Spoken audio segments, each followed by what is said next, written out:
بسم اللہ الرحمن الرحیم نحمدہ ونصلی علی رسولہ الکریم اما بعد۔ سنت موقدہ۔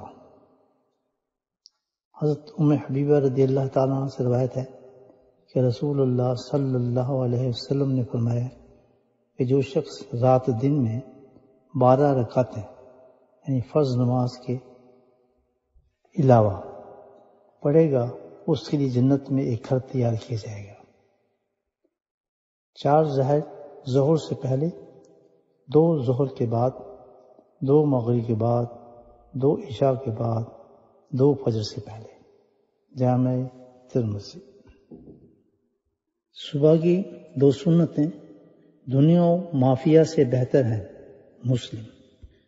ظہر کے فرضوں سے پہلے جو شخص 4 رکعات پڑھتا ہے تو اس پر دوزخ کی آگ حرام کر دی جاتی ہے۔ ابو ترمذی۔ ظہر کی 4 سنتیں پڑھنے والوں کے لیے آسمان کے دروازے کھول دیے جاتے ہیں۔ ابو داؤد۔ ظہر کی رکعتوں کا ثواب ایسا ہی ہے جیسا تہجد کی نماز کا ثواب۔ بخاری و مسلم۔ صبح کی 2 سنتیں مجھے تمام دنیا سے زیادہ محبوب ہیں۔ بخاری و مسلم۔ عصر سے پہلے 4 رکعات پڑھنے والوں کا گھر جنت میں بنا دیا جاتا ہے۔ ابو علی۔ عصر سے پہلے 4 رکعات پڑھنے والوں کو نبی کریم صلی اللہ علیہ وسلم نے رحمت کی دعا دی ہے۔ ابو داؤد، ترمذی۔ جو شخص مغرب کی نماز کے بعد 6 رکعات نفل پڑھتا ہے اس کو 12 سال کی عبادت کا ثواب ملتا ہے، بشرطے درمیان میں کوئی بری بات یا برا کلام نہ کرے۔ ابن خزیمہ۔ عائشہ صدیقہ رضی اللہ تعالیٰ سے روایت ہے نبی کریم صلی اللہ علیہ وسلم کا معمول تھا کہ ظہر سے پہلے کی 4 سنتیں جب آپ نے نہیں پڑھی ہوتی تھیں تو آپ کو ظہر سے فارغ ہونے کے بعد پڑھتے تھے۔ جامع ترمذی۔ 2 رکعات سنت مغرب کے فرض کے بعد اور 2 رکعات سنت عشاء کے فرض کے بعد آپ نے کبھی ترک نہیں فرمایا۔ یہ سنت فرض سے فارغ ہوتے ہی مختص دعا کے فوراً بعد متصل پڑھی جاتی ہے۔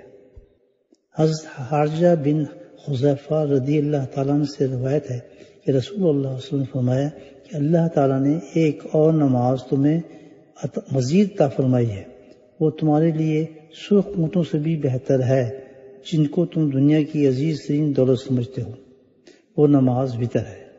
اللہ تعالیٰ نے اس کو تمہارے لیے نماز عشاء کے بعد سے طلوع صادق تک مقرر فرمایا ہے۔ جامع ترمذی۔ سنن ابی داؤد۔ ابو درداء رضی اللہ تعالیٰ عنہ کہتے ہیں کہ مجھ کو میرے خلیل نے 3 باتوں کی چیت کا فرمایا: ہر ایک مہینے میں 3 روزے رکھنا، دوسرے سونے سے پہلے وتر پڑھ لینا، تیسرا فجر کی 2 سنتیں پڑھنا۔ طبرانی۔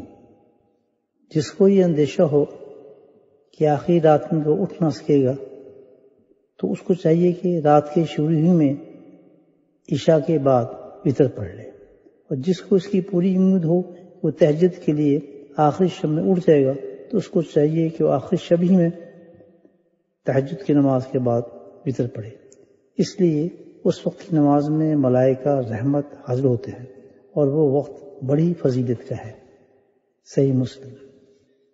نبی کریم صلی اللہ علیہ وسلم کا معمول تھا کہ اکثر اوقات یہ تھا کہ آپ وتر کو آخری شب میں طلوع صبح صادق سے پہلے عطا فرماتے ہیں، اور بعض اوقات اول شب یا درمیان شب میں بھی ادا فرماتے ہیں۔ اس کے بعد تہجد کے لیے اٹھتے تو بھی ادا نہ فرماتے۔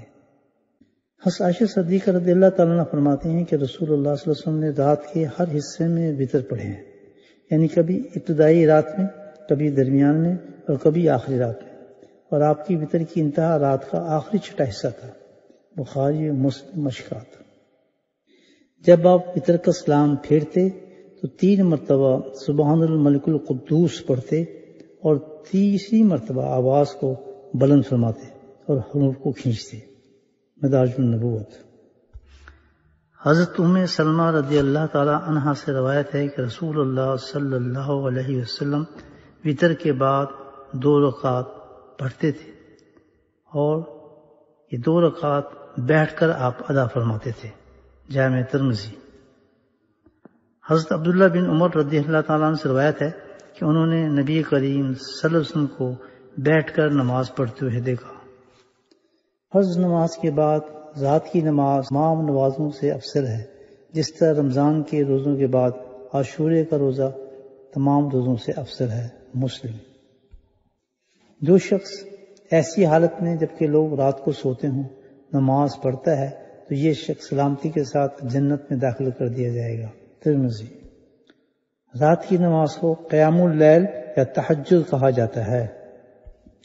رات کو اٹھنا گزشتہ صالحین کا طریقہ ہے، پروردگار سے قریب کرنے والا ہے، گزشتہ گناہوں کا کفارہ اور آئندہ کے لیے روک دینے والا ہے۔ ترمذی۔ اللہ تعالیٰ اپنے بندے سے رات کے آخری حصے میں بہت ہی قریب ہوتا ہے۔ اگر تو اس وقت اپنا نام ذاکرین کی فہرست میں لکھوانا چاہتا ہے تو غفلت نہ کر۔ ترمذی۔ حضرت عائشہ صدیقہ رضی اللہ تعالیٰ سے روایت ہے کہ نبی کریم صلی اللہ علیہ وسلم جب راتوں کو تہجد کی نماز پڑھنے کے لیے اٹھتے تھے تو اپنی نماز کو 2 ہلکی رکعتوں سے شروع فرمائے۔ مسلم۔ حضرت عائشہ صدیقہ رضی اللہ تعالیٰ فرماتے ہیں کہ رسول اللہ صلی اللہ علیہ وسلم عشاء کے بعد یعنی آخری شب میں تہجد کی نماز 11 رکعت پڑھتے تھے، اور جب صبح ہوتی تو 2 رکعت ہلکی صبح کی سنت میں فرماتے، اور پھر تھوڑی دیر کے لیے اپنی داہنے کروٹ پر لیٹ جاتے استراحت کے لیے، یہاں تک کہ مؤذن آ کر نماز کی اطلاع دیتے۔ معروف حدیث۔ نبی کریم صلی اللہ علیہ وسلم تہجد کی کبھی 4 رکعت پڑھتے، کبھی 6 رکعت، کبھی 8 رکعت، کبھی 10 رکعت، لیکن 4 رکعت سے کم اور 10 رکعت سے زیادہ تہجد پڑھنے کا آپ کا معمول نہ تھا۔ تہجد کی ان رکعتوں کے بعد آپ وتر کی 3 رکعت پڑھتے تھے۔ معروف حدیث۔ حضرت ابن عباس اللہ تعالیٰ سے روایت ہے کہ ایک رات انہوں نے نبی صلی اللہ علیہ وسلم کے ساتھ نماز پڑھی۔ آپ صلی اللہ علیہ وسلم نے 2 رکعت کر کے پڑھی، جس روایت میں مروی ہے کہ 6 مرتبہ نبی کریم صلی اللہ علیہ وسلم نے 2 رکعت کر کے پڑھی، وہ یعنی 12 رکعت بنتی تھی۔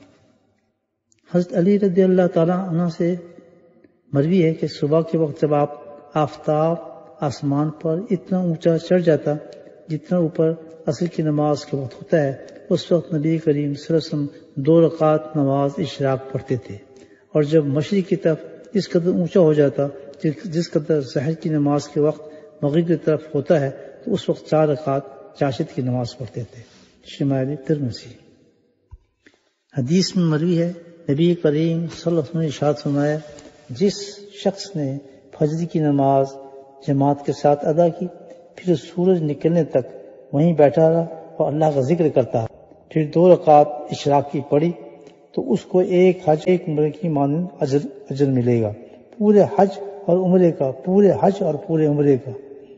یہ 3 دفعہ آپ نے فرمایا۔ چاشت کی نماز بھی مستحب ہے، اسے کبھی پڑھ لیا جائے اور کبھی چھوڑ دیا جائے۔ نبی کریم صلی اللہ علیہ وسلم کی عادت شریفہ اکثر نوافل میں ایسی ہی تھی۔ نماز چاشت کی تعداد کم از کم 2 رکعت اور زیادہ سے زیادہ 8 رکعت ہے۔ انسان کی بدن میں جس قدر جوڑ ہیں ان سب پر صدقہ ہے۔ اگر کوئی شخص 2 رکعت چاشت کے وقت پڑھ لے تو ہر جوڑ کا صدقہ ادا ہو جاتا ہے۔ مسلم۔ نبی کریم صلی اللہ علیہ وسلم کا ارشاد ہے کہ جو بندہ مغرب کے بعد 6 رکعت نماز پڑھے اس کے گناہ بخش دیے جائیں گے، اگرچہ وہ کثرت میں سمندر کے جھاگ کے برابر کیوں نہ ہوں۔ اس نماز کو نماز اول کہا جاتا ہے۔ نماز کے آداب۔ عمر رضی اللہ تعالیٰ عنہ سے روایت ہے کہ نبی کریم صلی اللہ علیہ وسلم کا ارشاد ہے کہ جو شخص اپنا ورد اور معمول رات کا پورا نہ کر سکے تو اس کو چاہیے کہ صبح کے بعد سے دوپہر تک کسی وقت پورا کر لے۔ یہ ایسا ہے کہ گویا رات ہی کو پورا کیا۔ مسلم۔ شمائل ترمذی۔ نماز میں سورہ فاتحہ کے بعد جب کوئی سورت شروع کرے تو بسم اللہ الرحمن الرحیم سے پڑھے۔ حضرت ابو ہریرہ رضی اللہ تعالیٰ سے روایت ہے کہ نبی نے ارشاد فرمایا، جب امام سورہ فاتحہ ختم پر آمین کہے تو تم مقتدی بھی آمین کہو۔ آمین ملائکہ کی آمین کے موافق ہوتی ہے، اس کے سابقہ گناہ معاف کر دیے جاتے ہیں۔ صحیح بخاری مسلم۔ نماز کے قیام کی صورت میں نگاہ سجدے کی طرف رکھے، جب سجدہ کرے تو ناک پر نگاہ رکھے اور سلام پھرتے وقت کندھے پر نگاہ رکھے۔ نبی کریم صلی اللہ علیہ وسلم نماز میں ہوتے تو سر جھکا لیتے تھے۔ امام محمد نے اس کو نقل کیا ہے۔ انس رضی اللہ تعالیٰ فرماتے ہیں کہ نبی کریم صلی اللہ علیہ وسلم نے ارشاد فرمایا کہ انس اپنی نگاہوں کو وہاں رکھو جہاں تم سجدہ کرتے ہو، یعنی قیام کی حالت میں۔ فرض نماز کے بعد سنتوں کو فرض کی جگہ کھڑے ہو کر نہ پڑھے بلکہ دائیں بائیں یا آگے پیچھے ہٹ کر کھڑا ہو۔ اگر گھر پر 4 سنتیں پڑھ لے تو یہ زیادہ افضل ہے۔ مدارج النبوہ۔ نبی کریم صلی اللہ علیہ وسلم نے فرمایا کہ اپنے گھروں میں کچھ نمازیں یعنی نوافل ادا کیا کرو اور گھروں کو قبرستان نہ بناؤ۔ مشکات۔ حضرت عمر بن شعیب رضی اللہ تعالیٰ عنہ سے روایت ہے کہ اپنے والد سے ان کے والد نے اپنے دادا سے روایت فرمائی کہ رسول اللہ صلی اللہ علیہ وسلم نے فرمایا کہ اپنی اولاد کو نماز کی تاکید کرو جب وہ 7 برس کے ہو جائیں، اور جب وہ 10 برس کے ہوں تو ان کو اور نماز نہ پڑھیں تو ان کو مار کر نماز پڑھاؤ۔ ابو داؤد اور مشکات۔ حضرت ابو ہریرہ رضی اللہ تعالیٰ عنہ سے کہ نبی کریم صلی اللہ علیہ وسلم نے ارشاد فرمایا تم میں سے کسی کو یہ معلوم ہو جائے کہ اپنے بھائی کے سامنے سے گزرنا جبکہ وہ نماز پڑھ رہا ہو کس قدر بڑا گناہ ہو تو اپنا 100 برس بھی کھڑا رہے، نمازی کے سامنے سے گزرنے سے زیادہ بہتر خیال رکھے گا۔ مشکات۔ جمعۃ المبارک کی سنت ہے۔ حضرت سلمان فارس رضی اللہ تعالیٰ عنہ سے روایت ہے کہ نبی صلی اللہ علیہ وسلم نے ارشاد فرمایا جو آدمی جمعے کے دن غسل کرے اور جہاں تک ہو سکے صفائی اور پاکیزگی کا اہتمام کرے، تیل لگائے، خوشبو لگائے اور مسواک کرے، پھر گھر کے لیے جائے اور مسجد میں پہنچ کر اس کی احتیاط کرے کہ جو آدمی پہلے سے ساتھ بیٹھے ہوں ان کے بیچ میں نہ بیٹھے، پھر جو یعنی نماز میں سنن و نوافل کی جتنی رکعتیں اس کے لیے مقدم ہیں وہ پڑھے، پھر جب امام خطبہ دے تو توجہ اور خاموشی کے ساتھ اس کو تو اللہ تعالیٰ کی طرف سے اس جمعہ اور دوسرے جمعے کے درمیان کی اس کی ساری خطائیں ضرور معاف کریں گی۔ صحیح بخاری۔ حضرت ابو سعید خدری رضی اللہ تعالیٰ سے روایت ہے کہ نبی کریم صلی اللہ علیہ وسلم نے فرمایا جو شخص جمعے کے دن سورہ کہف پڑھے گا تو اس کے لیے دونوں جمعوں کے درمیان ایک نور چمکتا رہے گا۔ حضور اقدس صلی اللہ علیہ وسلم نے ارشاد فرمایا ہے کہ جمعے کے دن میں ایک ایسی گھڑی ہے کہ اگر کوئی شخص اس وقت اللہ تعالیٰ سے کوئی دعا مانگے تو ضرور دعا قبول ہوتی ہے۔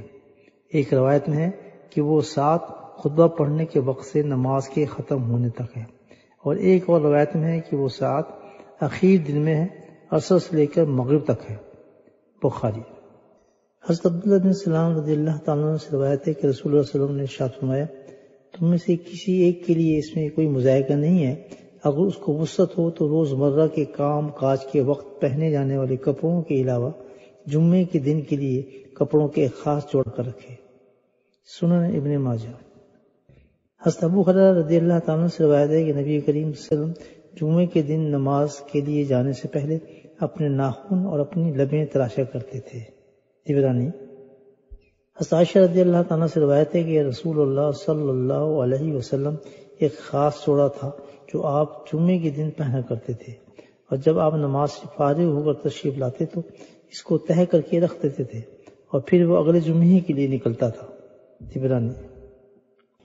صاحب سفر السعادات فرماتے ہیں کہ حضور صلی اللہ علیہ وسلم کا لباس عادتاً چادر، رومال اور سیاہ کپڑا تھا، لیکن مشکات میں مسلم سے روایت حضرت عمر بن حرس رضی اللہ تعالیٰ عنہ سے مروی ہے کہ نبی کریم صلی اللہ علیہ وسلم اس حال میں خطبہ فرماتے تھے کہ آپ کے سر مبارک پر سیاہ عمامہ ہوتا تھا اور آپ کا شملہ اپنے دونوں کندھوں کے درمیان چھوڑے ہوتے تھے۔ مدارج النبوت۔ نبی کریم صلی اللہ علیہ وسلم کو ارشاد ہے کہ جمعے کے دن مجھ پر سے درود بھیجا کرو، اس روز درود میں فرشتے حاضر ہوتے ہیں اور درود میرے حضور میں پیش کیا جاتا ہے۔ ابن ماجہ۔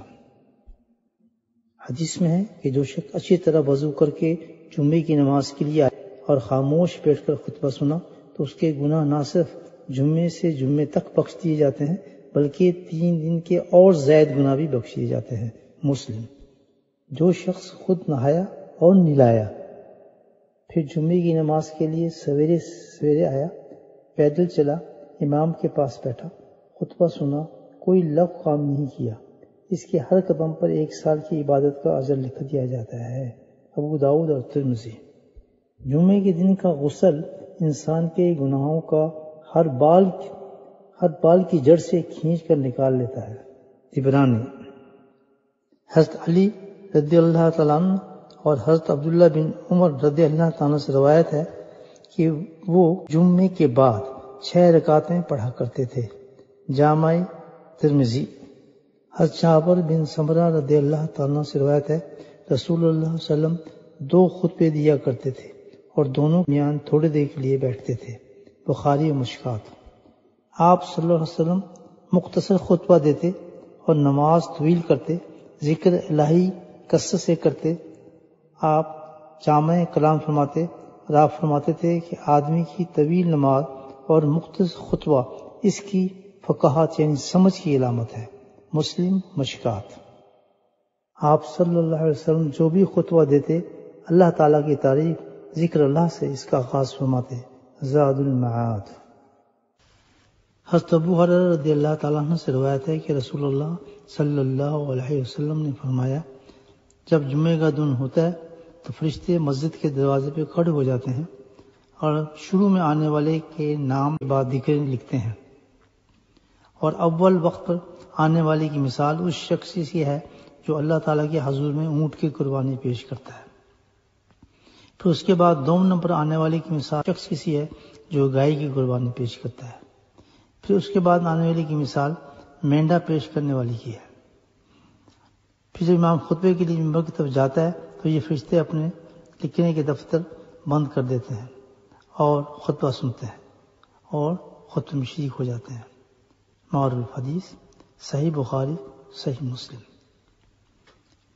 اس سے پتہ چلتا ہے کہ جمعے کے روز خطبے سے پہلے، خطبہ شروع ہونے سے پہلے بندہ مسجد پہنچ جائے۔